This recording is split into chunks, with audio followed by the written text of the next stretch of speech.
नमस्कार, हर खबर देख रहे हैं आप और मैं हूं आपके साथ गौरव राजेंद्र। बुलेटिन की शुरुआत करते हैं। खबर सिरसा से है, जहां मुख्यमंत्री मनोहर लाल ने चौधरी देवीलाल यूनिवर्सिटी में जनता दरबार लगाया है। इस दौरान काफी संख्या में लोगों ने अपनी समस्या लेकर जनता दरबार पहुंच रहे हैं। जनता दरबार में मुख्यमंत्री लोगों की समस्याएं सुन रहे हैं, वहीं साथ ही साथ मौके पर ही जन समस्याओं का निवारण भी किया जा रहा है। इस दौरान सीएम का सख्त रुख भी देखने को मिला। जन समस्याओं की सुनवाई करते हुए एक पटवारी को भी सस्पेंड कर दिया। वहीं जनसंवाद के दौरान दिव्यांग लोगों की समस्या का तुरंत समाधान किया। वहीं जनता दरबार में सीएम के साथ स्थानीय सांसद सुनीता दुग्गल भी मौजूद है। जन समस्याओं का हो रहा है निस्तारण। साथ ही साथ सीएम मनोहर लाल ने ये जनता दरबार लगाया और यहां सीएम मनोहर लाल का सख्त रूप भी देखने को मिला, जिसको कि जन समस्याओं के दौरान एक पटवारी को भी यहां पर सस्पेंड कर दिया गया। तो मुख्यमंत्री मनोहर लाल ने जनता दरबार लगाया। चौधरी देवीलाल यूनिवर्सिटी में ये जनता दरबार लग रहा है, जहां पर स्थानीय सांसद सुनीता दुग्गल भी सीएम के साथ मौजूद हैं।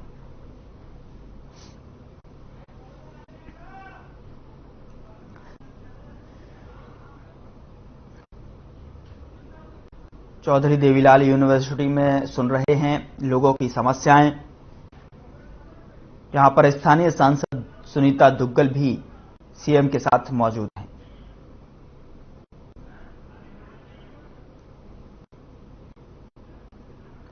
सीएम ने एक पटवारी को सस्पेंड किया है। बता दें कि सिरसा में मुख्यमंत्री मनोहर लाल ने जनता दरबार लगाया, जहां पर चौधरी देवीलाल यूनिवर्सिटी में सुन रहे समस्याओं के बीच जो है स्थानीय सांसद सुनीता दुग्गल भी यहां पर सीएम के साथ मौजूद हैं।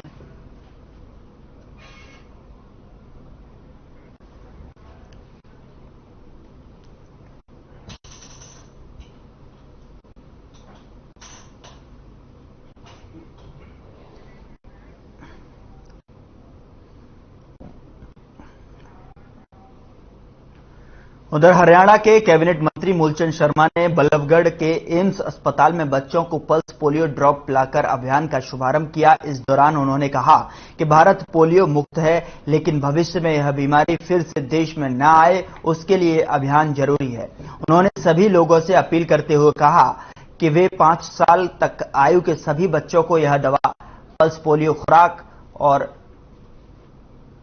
जरूर पिलाएं। साथ ही साथ देश को स्वस्थ रखने में योगदान भी के साथ भागीदार बने। इसके बाद परिवहन मंत्री ने सेक्टर 3 के सरकारी अस्पताल में भी बच्चों को पोलियो ड्रॉप पिलाई।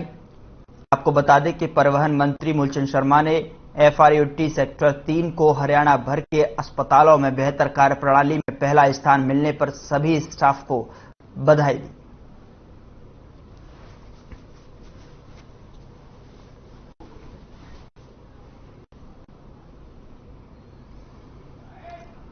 की शुरुआत आज की है और बच्चे विकलांग पैदा ना हो, तो बीमारी बच्चों को ना हो। और बीमारी हालांकि पूरा भारत पोलियो मुक्त हो चुका है, फिर भी इस तरह के हालात है कि बच्चों में इस तरह के जेम्स ना आ जाए कि दोबारा पोलियो ना फैले, उसकी सेफ्टी और सुरक्षा को देखते हुए इस अभियान को जारी रखें।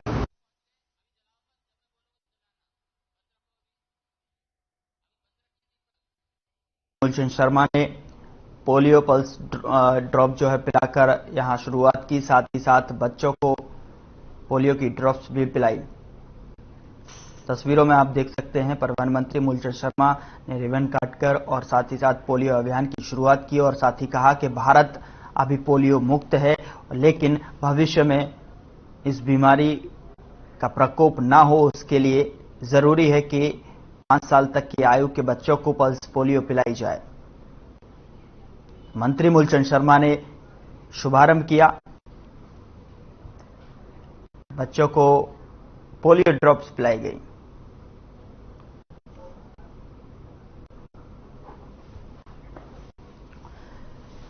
मंत्री मूलचंद शर्मा ने पल्स पोलियो कार्यक्रम का शुभारंभ किया और साथ ही साथ बच्चों को यहां पर ड्रॉप भी पिलाई और कहा कि हर 5 वर्ष की आयु तक के बच्चों को पल्स पोलियो ड्रॉप पिलाई जानी चाहिए ताकि भविष्य में पोलियो जैसी गंभीर बीमारी ना फैले। हालांकि परिवहन मंत्री मुंशी शर्मा ने कहा कि पोलियो भारत मुक्त जो है और साथ ही साथ भारत में अभी बीमारी का प्रकोप नहीं है और इसीलिए यहां पर बच्चों को पिलाई गई पोलियो ड्रॉप, और कहा कि हर 5 वर्ष की आयु तक के बच्चों को पोलियो ड्रॉप पिलाएं ताकि भविष्य में पोलियो जैसी गंभीर बीमारी से बचा जा सके। पोलियो अभियान की शुरुआत की तस्वीरों में आप देख सकते हैं, परिवहन मंत्री मुंशी शर्मा ने रिबन काटकर पोलियो अभियान की शुरुआत की।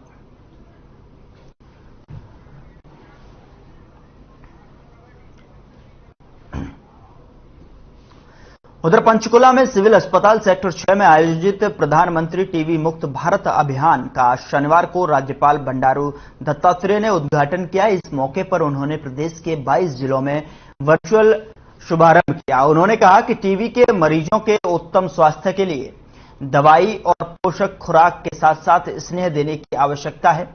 इससे टीबी के मरीज शीघ्र ठीक हो सकेंगे। इस मौके पर हरियाणा राजभवन ने टीबी के 5 मरीजों को गोद लिया और उन्हें दवाइयां और पौष्टिक आहार की किट उपलब्ध करवाई।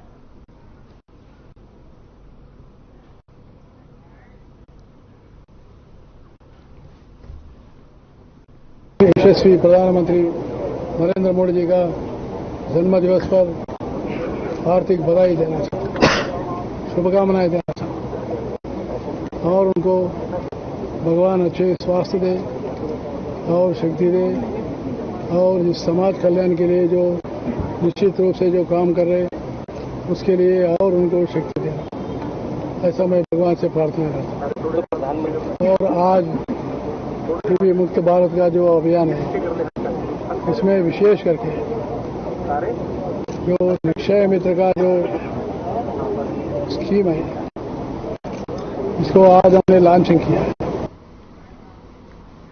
उधर बीजेपी को आदमपुर उपचुनाव से पहले बड़ा झटका लगा है। आपको बता दें कि करण सिंह रनौलिया ने बीजेपी को अलविदा कहकर अब हरियाणा कांग्रेस का दामन थाम लिया है।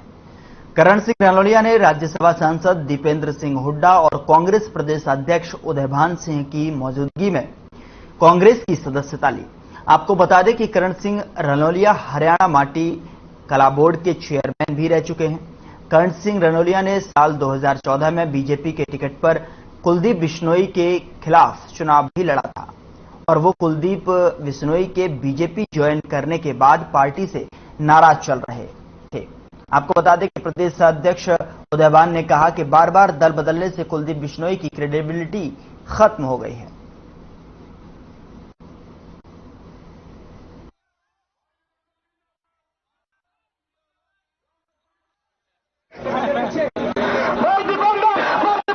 आज कांग्रेस संघर्ष में है, विपक्ष में है, सत्ता पक्ष की तरफ जाते हैं और जब सत्ता पक्ष से जब विपक्ष की तरफ आते हैं तो इसका सीधा सा मतलब है कि लोगों के अंदर बदलाव है। और खास करके आदमपुर हल्के में कुलदीप बिश्नोई की जो क्रेडिबिलिटी है वो पूरी तरह से खत्म हो गई है लोगों को। एक तो बार बार दल बदलने से, दूसरा कि कोई आदमपुर की बात कभी विधानसभा में ना रखने से, एरिस्टोक्रेट आदमी है, अभी पिताजी का उनको लाभ मिलता रहा, लेकिन अब जिस तरह से उनका जो व्यवहार रहा है उससे लोग काफी कुपित भी हैं और दुखी भी हैं। जैसा कि आप जानते हैं कि आदमपुर का जो चुनाव है, उपचुनाव, वो अभी डिक्लेयर तो नहीं हुआ लेकिन वो उसने दस्तखत दे दी। तो ऐसे में बाकी लोग आपके प्रश्न होंगे तो उनका उत्तर देंगे, लेकिन ऐसे में हमारा मानना है कि चुनाव कांग्रेस पार्टी जीतेगी। उसका कारण है कि प्रदेश के लोग बदलाव चाहते हैं। प्रदेश के लोग इस सरकार से, हर वर्ग इस सरकार से विमुख है। ये जो सरकार 8 साल पहले आई थी, आज इस सरकार ने 8 साल में कोई भी ना विकास कार्य किया प्रदेश में, ना कोई निवेश प्रदेश में लाने के लिए कोई प्रयास किए, ना बड़े कोई प्रोजेक्ट आए, कोई शिक्षण संस्थान की स्थापना हुई, इंफ्रास्ट्रक्चर के प्रोजेक्ट हुए। और इसी कारण है आज देश में बेरोजगारी में नंबर 1 हरियाणा बन गया। उधर प्रधानमंत्री नरेंद्र मोदी के जन्मदिन के अवसर पर बीजेपी सेवा पखवाड़ा मना रही है। इसी के तहत रविवार को गुरुग्राम के मानेसर में ब्लड डोनेशन कैंप लगाया गया। इस मौके पर गुरुग्राम के सीएमओ वीरेंद्र यादव पहुंचे और उन्होंने विधिवत तरीके से इस कैंप का उद्घाटन किया।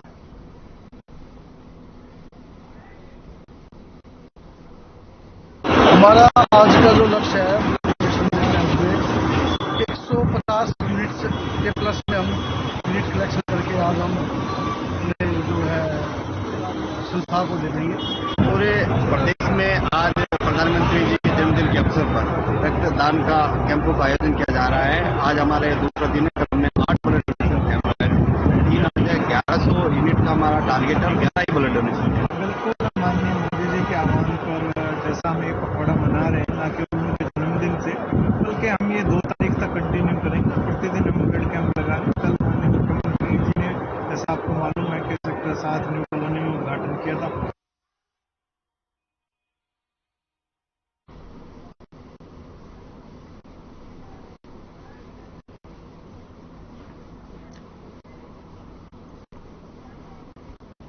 आगे बढ़ते हैं। अंबेडकर भवन में पीएम नरेंद्र मोदी के 72वें जन्मदिन के अवसर पर बीजेपी युवा कलायत मंडल ने रक्तदान शिविर का आयोजन किया। शिविर में महिला एवं बाल कल्याण राज्य मंत्री कमलेश ढांडा ने शिरकत की। साथ ही आपको बता दें कि रक्तदाताओं को पौधा और प्रशस्ति पत्र देकर सम्मानित भी किया गया और युवाओं से प्रधानमंत्री नरेंद्र मोदी की विचारधारा को अपनाने हुए राष्ट्रहित में अपना योगदान देने का आह्वान भी किया।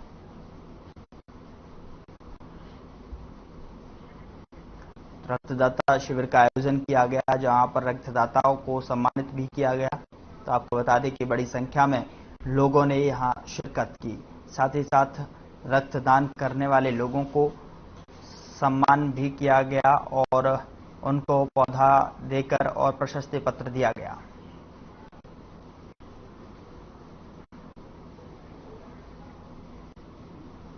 उधर करनाल में पीएम नरेंद्र मोदी का जन्म दिवस स्वच्छता दिवस के रूप में मनाया गया। इस अवसर पर बीजेपी सांसद संजय भाटिया ने शिरकत की, जिसके बाद बीजेपी सांसद संजय भाटिया ने कहा कि हरियाणा में पार्टी और जेजेपी का गठबंधन है, लेकिन जेजेपी के कार्यकर्ता कम ही बीजेपी में शामिल होते हैं। वहीं बीजेपी प्रदेशाध्यक्ष ने जेजेपी कार्यकर्ताओं को पार्टी में शामिल किया है।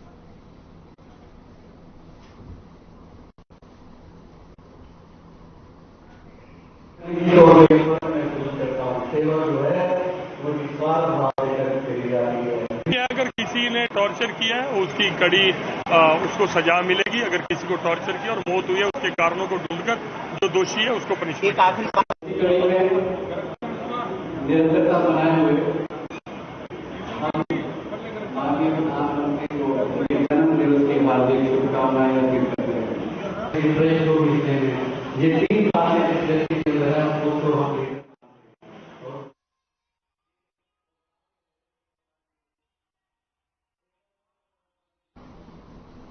उधर भिवानी की साइबर क्राइम पुलिस को आज बड़ी कामयाबी मिली है। पुलिस ने 3 भाइयों को गिरफ्तार किया है। ये तीनों भाई साइबर की मदद से लोगों के पैसे उनके खाते से निकाल लेते थे। इन पैसों को 3 भाई नशे के लिए प्रयोग करते थे। फिलहाल पुलिस तीनों को गिरफ्तार कर आगे की कार्रवाई शुरू कर दी है।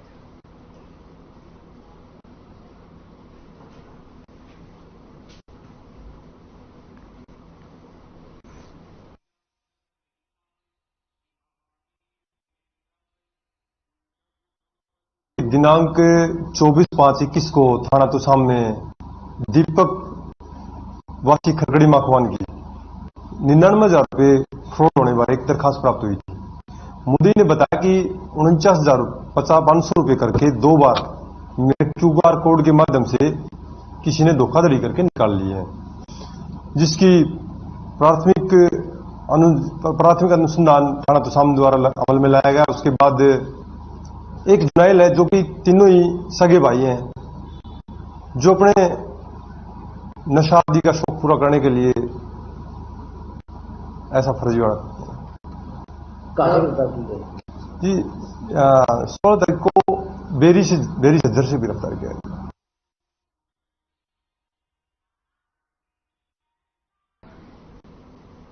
रुकेंगे छोटे से ब्रेक के लिए। ब्रेक के उस पार खबरों का सिलसिला लगातार जारी है।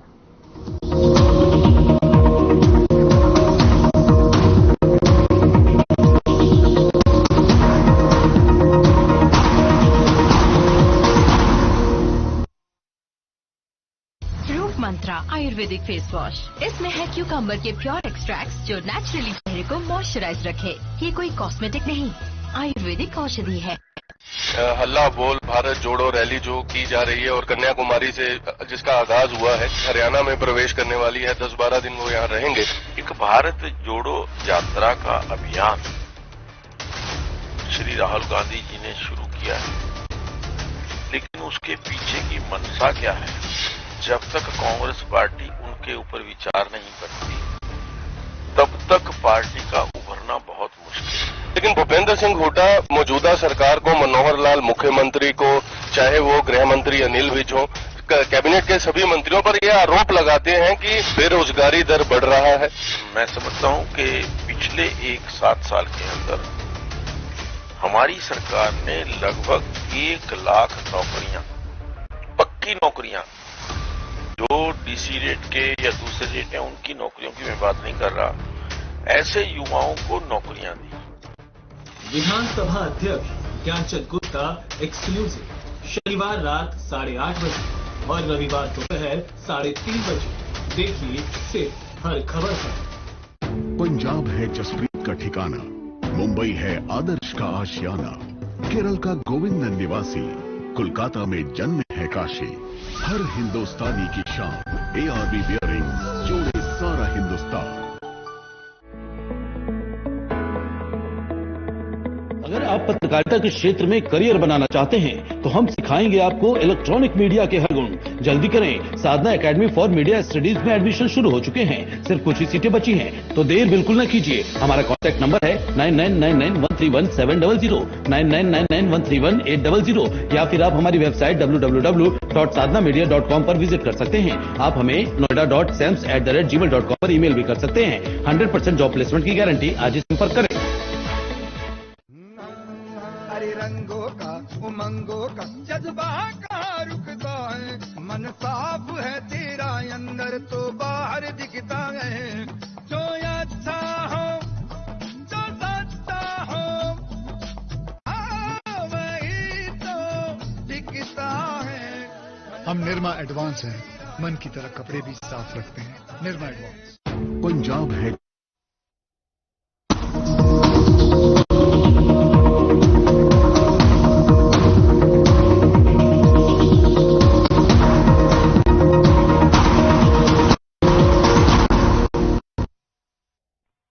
स्वागत है आपका। खबरों का रुख करते हैं। झज्जर के गांव सूरखपुर के पास सड़क किनारे मिले अज्ञात शव की पहचान हो गई है। शव को 72 घंटों के लिए झज्जर के सरकारी अस्पताल में रखवाया गया था, जहां उसकी पहचान मयंक के रूप में हुई है। आपको बता दें कि जो कि दिल्ली के कैर गांव का रहने वाला है। पुलिस ने कैर गांव के ही 2 युवकों पर हत्या का मामला दर्ज कर उनकी तलाश शुरू कर दी है। बता दें कि पुलिस को दी शिकायत में मृतक मयंक के पिता जगदेव ने बताया कि 2 दिन से उसका बेटा जो है घर से लापता था, जिसके बारे में जानकारी मिली। उन्होंने शव को देखा तो उनके पुत्र मयंक ही था। उन्होंने पुलिस को दी शिकायत में कहा कि गांव में लगे सीसीटीवी फुटेज देखने पर पता चला कि गांव के ही 2 युवक विनय और विनायक उसे गाड़ी में बैठाकर इस पर उन्होंने दोनों के खिलाफ हत्या का मामला दर्ज कराया है।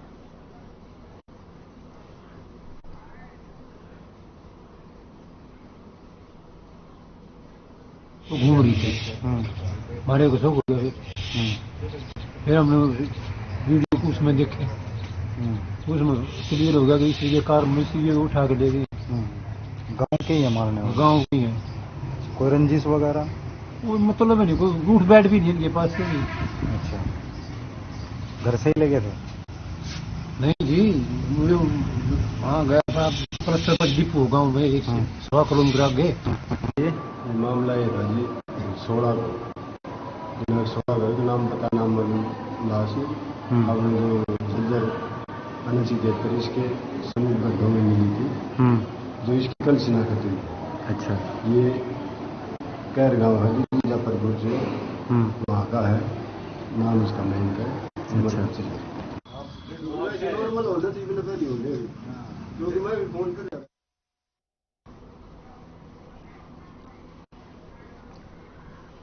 उधर खबर गुरुग्राम से है, जहां कॉलोनी के मेन गेट पर बने अवैध निर्माण से कॉलोनी वासियों को परेशानियों का सामना करना पड़ रहा है। इतना ही नहीं, आरोप ये भी है कि मकान मालिक अवैध तरीके से सड़क पर दुकान और सीढ़ी बना रखा है। परेशानियों से तंग आकर स्थानीय लोगों ने सीएम विंडो पर शिकायत दर्ज कराई, लेकिन शिकायत पर कार्रवाई करने पहुंचे निगम के अधिकारियों ने हद की सीमा पार कर दी। अवैध निर्माण करने वाले के साथ मिलकर शिकायत करने वालों पर ही तोड़फोड़ कर कार्रवाई की।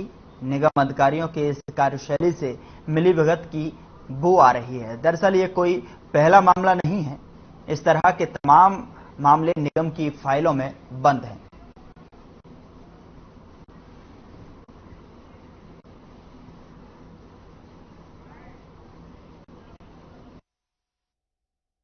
हम लोगों ने इस पूरी कॉलोनी वासियों ने शिकायत किया था। ये मेन रोड पे और मेन गेट पे जो है ये रैंप बना रखे थे। मेन गेट पे रैंप 6-6 फुट के और 3-3 फीट की चबूतरियां बना रखी थी। इनकी शिकायत की थी एमसीजी को और उसके बाद सीएम विंडो पे डाली थी। उसके पश्चात जो एमसीजी वाले आए और यहाँ थोड़ा सा सामने तोड़फोड़ करके और बिगर नोटिस दिए हमारे अंदर भी नुकसान पहुंचाया गया। तो हमारा ये जैन मंदिर का जाने के लिए रास्ता है और श्री राम कॉलोनी का एक ही रास्ता है। इन्होंने 6-7 फीट अपने रैंप और पूरी की पूरी आधी दुकान बाहर ले रखी थी। जो शिकायत थी हमारी, निगम ने सीढ़ी को उसके हाथ नहीं लगाया, सीढ़ी उसने बाहर कर रखी, 6 फीट की सीढ़ी बाहर आ रही है उसकी दुकान वाले ने। तो उसके सीढ़ी को बिल्कुल हाथ नहीं लगाया, खाना पूर्ति ने थोड़ा सा रैंप तोड़ा 2 फुट तक।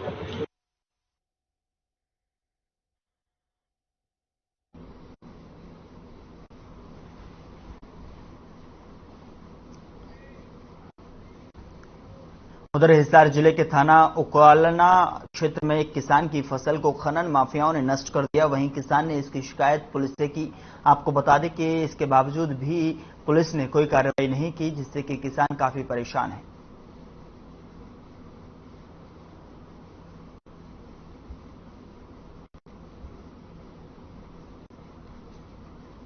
दिक्कत तो जी मना ये माल ने किले ले रखे थे, 50,000 के माल ने लिए थे। ये पंचायत के किले है, इनमें तो माटी ठान लग रही है। मना पानी की कहा पक बलिया छिड़क जाएंगे ड्राम मांगे लगी धो जाएंगे, ना पानी छिड़किया ना और बुकाएंगे। मेरी धन पीलिया बाड़ियां का नाश कर दिया जाए।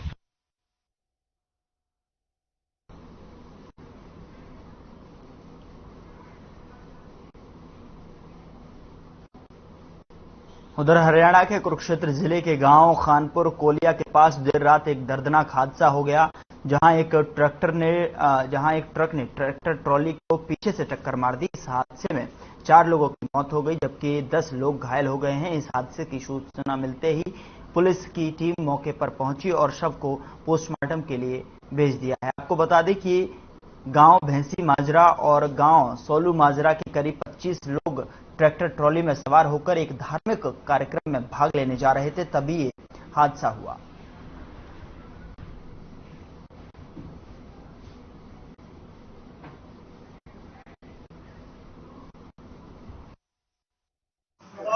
ये वाल्मीकि समाज के कुछ व्यक्ति, जिनमें कुछ औरतें और बच्चे भी थे, अपने गांव पिंडाक्षी से चले थे, जिनमें कुछ सोलू माजरा के और भैंसी माजरा के भी थे, गुड़ माजरा के भी हैं।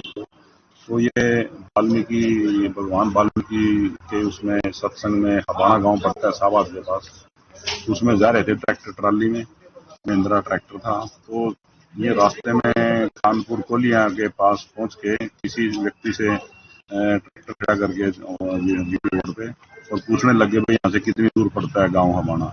तो इतनी देर में पीछे से एक जो है ट्राला आया और मैंने पीछे से जो है ट्राली में टक्कर मारी।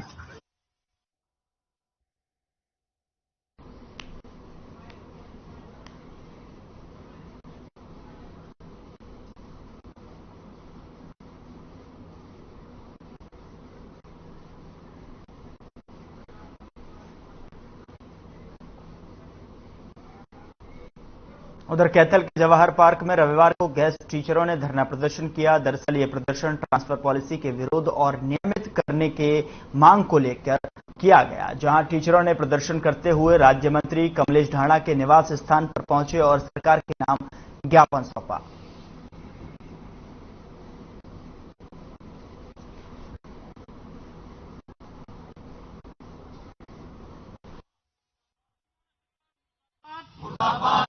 फिर डिस्ट्रिक्ट की मेरिट, फिर स्टेट की मेरिट, और जब इनको रिलीव होते हैं रेगुलर टीचर आने से तो इनकी एडजस्टमेंट भी नियरेस्ट प्लेस पे बिल्कुल उसमें लिखा हुआ है। अगर गांव में पोस्ट खाली है तो गांव में एडजस्ट करो, ब्लॉक में तो ब्लॉक में, स्टेट में तो स्टेट में, अगर स्टेट से या मेवात में फिर बाद में की बातें होती है, लेकिन ये तो पढ़ाना नहीं चाहते।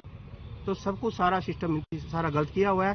बेस्ट टीचरों में बहुत भारी रोष है और इस सरकार को इसलिए लेकर आए थे ताकि ये 10-12 साल से जब हुड्डा सरकार में इनकी इतनी ज्यादा सुनवाई नहीं हुई तो ये सोचा था भी ये पक्के करेंगे। माननीय मुख्य शिक्षा मंत्री ने भी लिख के दिया था बीजेपी के उस टाइम अध्यक्ष।